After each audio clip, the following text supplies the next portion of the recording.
This is Carl at National RV Detroit. I'm going to walk you through this 2021 open range light fifth wheel, and the model number is 335 MBH. Okay, so I'm just going to walk you around and show you some of the features and talk about them. So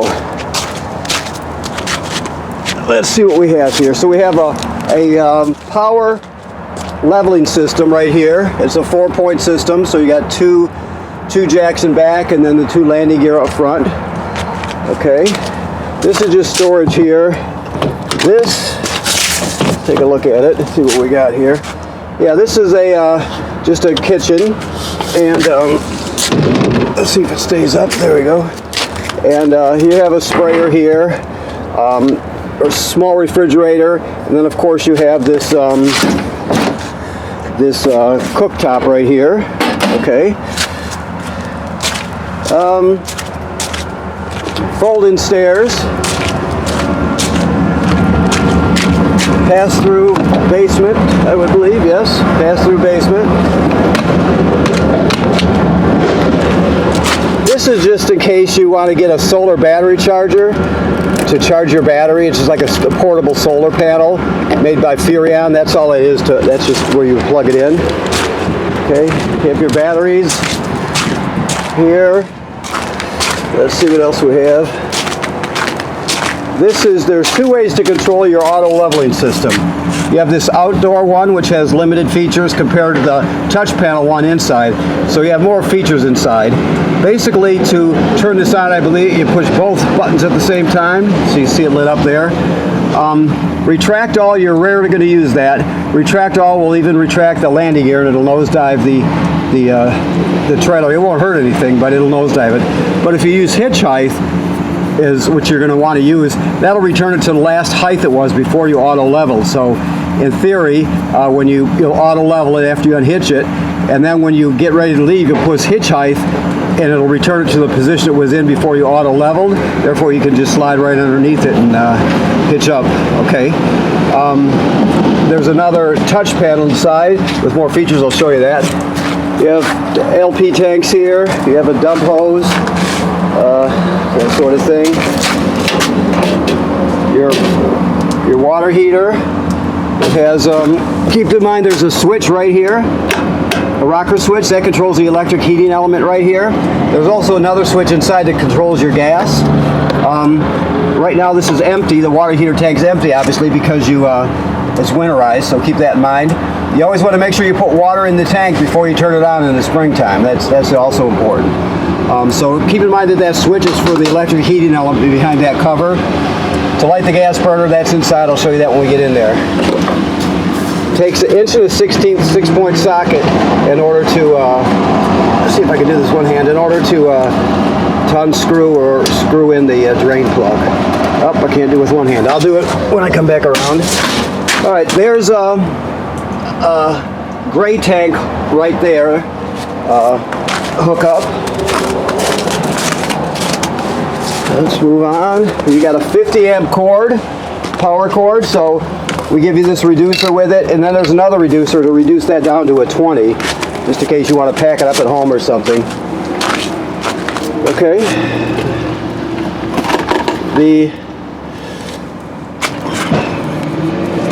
Your sprayer can hook up here. This is a black tank flush here, so after you dump your black tank, I think I walked past the valves, but after you dump your black tank, you can leave the valve open, hook the hose of the dump station onto here, turn it on, and it'll spray the tank out, clean it out really well. Like it says right here though, always make sure the valve's open before you turn on the water. You don't want too much pressure to build up. This blue lever has 2 positions, city water and tank fill. So normally, if you have city water, you're going to hook up right here. You're going to turn on the water and all your plumbing will work as it should. Now if you're camping someplace without city water, you can pre-fill your fresh water tank by turning it to this position here and fill your fresh water tank and then use the onboard pump to pump the water. Okay. This housing is tells us we're pre-wired for a backup camera. You have a ladder to get up on the roof, so make sure you inspect your roof regularly so you can Make sure there's no cracks or separation in the sealant. Make sure that there's no damage to the roof or roofing materials by low branches, road debris, that sort of thing. Okay. This is a hookup for gas in case you wanted to put a grill back here. So that's a quick connect there. Okay. And you have a power awning with LED strip. Okay, so let's go inside. It's mighty cold. Okay. Okay, so here we are when we first come in the door. I'll just show you here. There's a slide out here, but this is your middle. It could be a bunk room because that couch folds into a hide-a-bed. Plus, you've got your bunk up on top, so there's room for people to sleep, and this has a slide room also. You have your control panel here. Indoor and outdoor lights, your water pump right here. Use that water pump, like I said, to pump fresh water out of the tank if you don't have city water. You also use it to winterize the trailer. So I showed you the switch for the electric heating element on the gas water heater, or on the water heater. Outside, you have a second one inside. Just remember that one's out there. So you can turn on your electricity there and light it on gas there. That's the fault light there, okay? Power awning switch. Never leave the awning out unattended, or else it'll get damaged for sure. Both slide rooms here. You also have a slide room in here, and then there's a bedroom slide also. They all have their switches in that room. And then you have your batteries charged, black water, so on and so forth, all your tank levels. They graduate up in 1/3 increments, so when you get past 2/3, you got to start thinking about dumping the gray and black tank. To turn your touch panel, you just push this button. There you have it. Devices, there's only one device, that's your leveling system.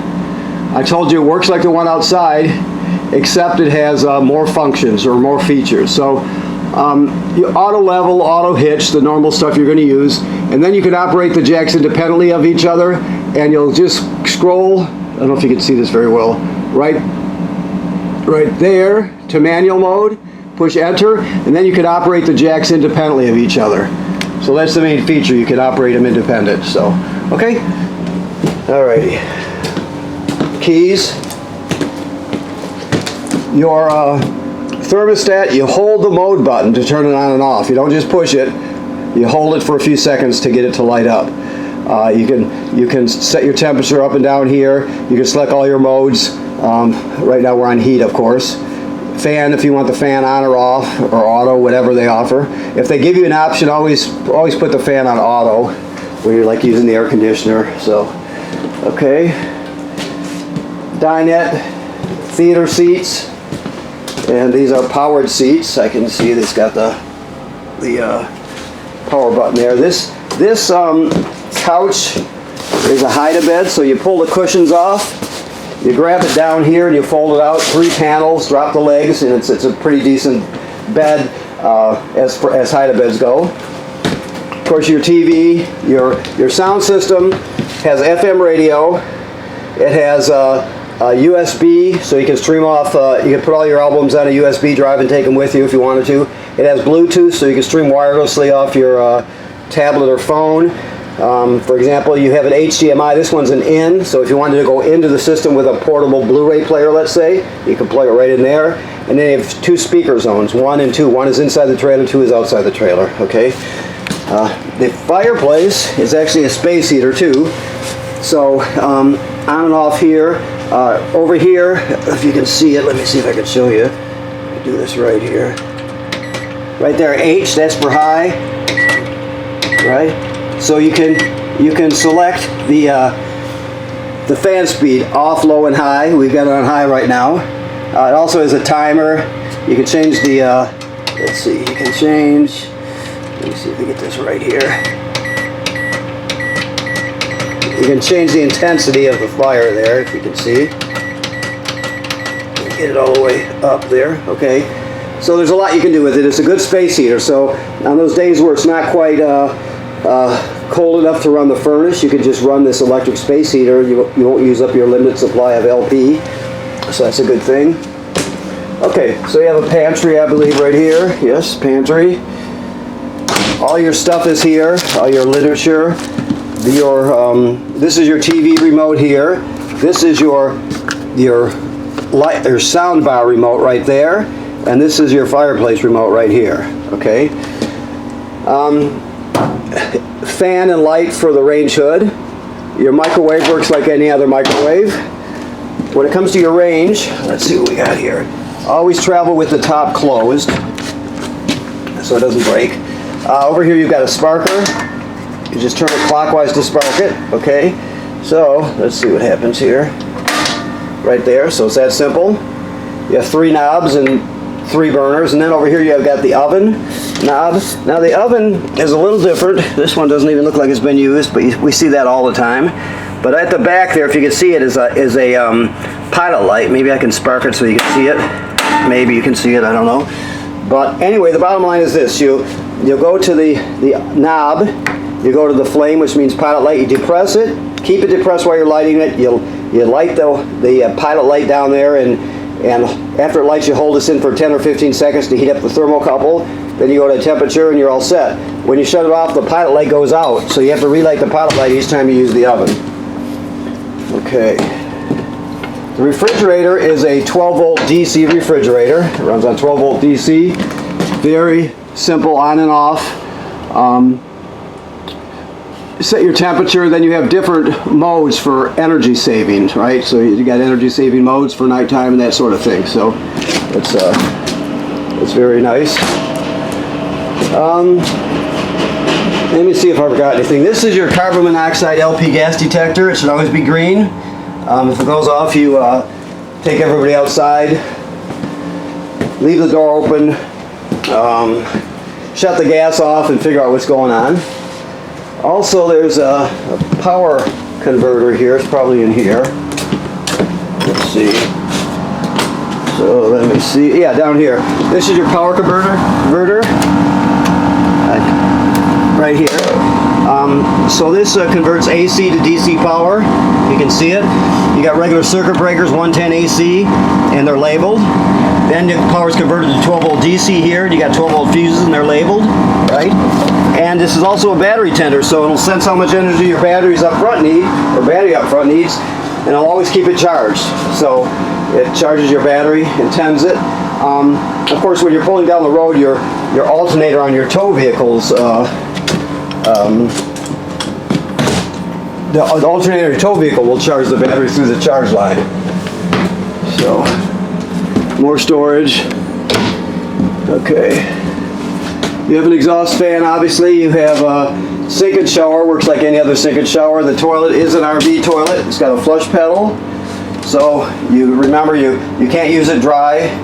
So when you get to the campground, you hook up your power and your water, then you're going to put 1 dose of chemical in the bowl, then you'll step on the flush pedal and let at least a gallon flow into the tank below along with the chemical.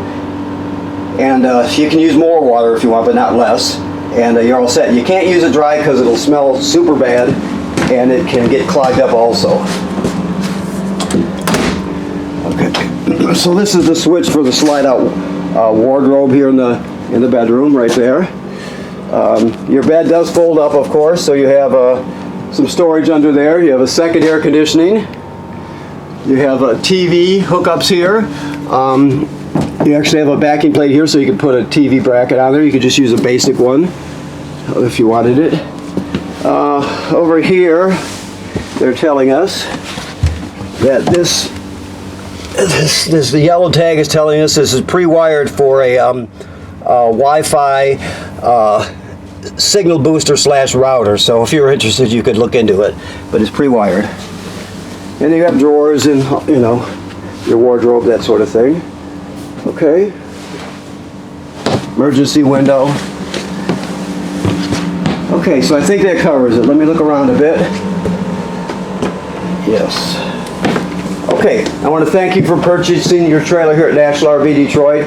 Please remember what I said about inspecting your roof regularly to make sure there's no damage or leakage or anything like that. It's part of owning a trailer, and people generally don't inspect the roof enough, so keep that in mind.